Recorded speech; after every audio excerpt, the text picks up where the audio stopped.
Online पढ़ाकू channel में आप सभी का स्वागत है। मुझसे बच्चे बोल रहे थे, मैम आपने अपनी वीडियो में ये तो बता दिया कि हम हैंडराइटिंग इम्प्रूवमेंट कैसे कर सकते हैं।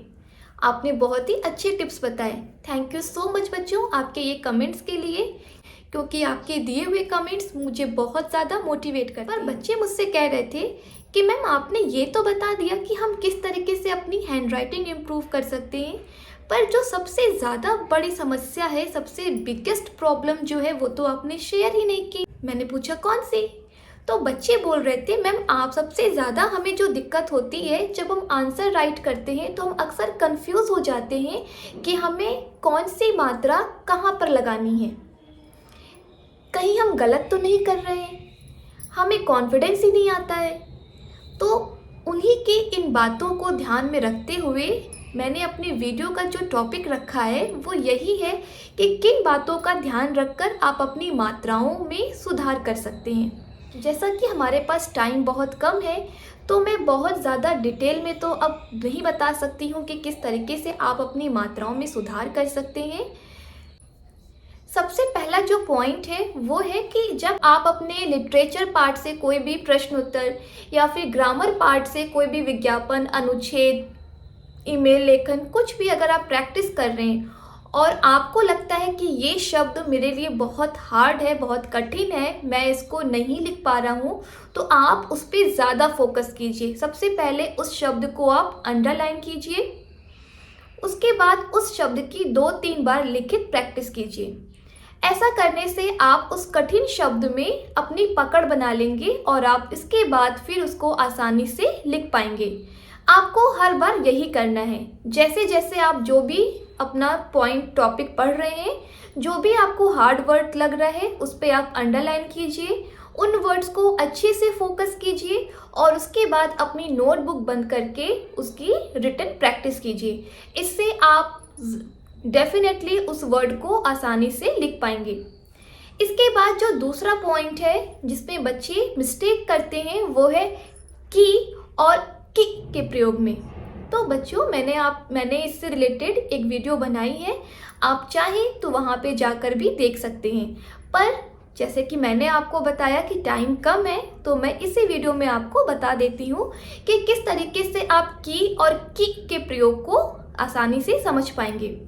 जब हम 2 संज्ञा शब्दों को जोड़ेंगे, सिर्फ आपको बहुत ही आसान शब्दों में समझा रही हूँ, जब हम 2 संज्ञा शब्दों को जोड़ते हैं तो वहाँ पे की का प्रयोग करते हैं, यानी कि बड़ी की मात्रा का। और जब हम वर्ब यानी कि क्रिया को जोड़ते हैं तो वहाँ पे हम करते हैं की का प्रयोग, यानी कि छोटी की मात्रा वाले।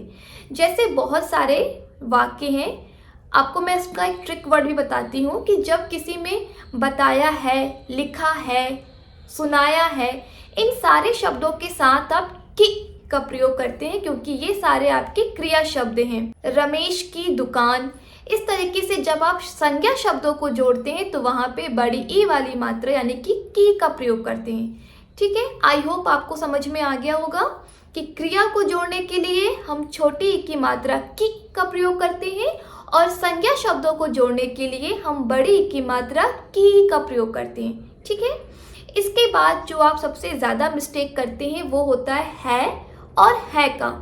इस पर भी मैंने वीडियो बनाई है, आप उस पर भी जाकर देख सकते हैं, समझ सकते हैं। पर मैं आपको यहाँ पर आसान शब्दों में बता देती हूँ कि है और हैं का प्रयोग कैसे करना है एक वचन शब्द है तो इसीलिए हम एक वचन के साथ है का प्रयोग करते हैं। ठीक है, और है जो है जिसपे अनुस्वार लगता है वो होता है आपके बहुवचन शब्दों के लिए। ठीक है, और है का प्रयोग हम एक जगह और भी करते हैं, वो आपको पता ही है कि जब हम अपने से बड़ों को सम्मान देते हैं तो वहाँ पर है का प्रयोग करते हैं। तो आपको ध्यान रखना है, किसी बड़े के संदर्भ में आप अपने उत्तर लिख रहे हैं तो वहाँ पे आपको हर जगह है का प्रयोग करना है। ठीक है, अभी आप क्लियर है का प्रयोग हम एक वचन शब्दों के लिए करते हैं और है का प्रयोग बहुवचन के लिए और अपने से बड़ों को सम्मान देने के लिए करते हैं। आई होप आपको है और है का कॉन्सेप्ट अच्छे से समझ में आ गया होगा। तो बच्चों मैंने अपनी इस वीडियो में उन सारी चीज़ों को एक्सप्लेन कर दिया है जो मोस्टली बच्चे मिस्टेक करते ही करते हैं। तो अगर आपको ये वीडियो पसंद आई हो तो वीडियो को लाइक ज़रूर कीजिएगा और अपने फ्रेंड्स के साथ भी शेयर कर सकते हैं ताकि उनकी भी कुछ हेल्प हो जाए। और जैसा कि मैं हर वीडियो में कहती हूँ, इस वीडियो में भी यही कहूँगी कि बेटा प्रैक्टिस के बिना कुछ भी पॉसिबल नहीं है। अगर आपको अच्छा स्कोर करना है, आप अच्छे नंबर लाना चाहते हैं तो आपको बहुत प्रैक्टिस करनी है और स्पेशल उन वर्ड्स की, उन क्वेश्चन आंसर की, उन टॉपिक की आप बार बार रिटन प्रैक्टिस कीजिए जिसमें आपको लगता है कि आप अच्छा परफॉर्म नहीं कर पा रहे या अभी तक आपकी उस पर पकड़ अच्छी नहीं बन पाई है।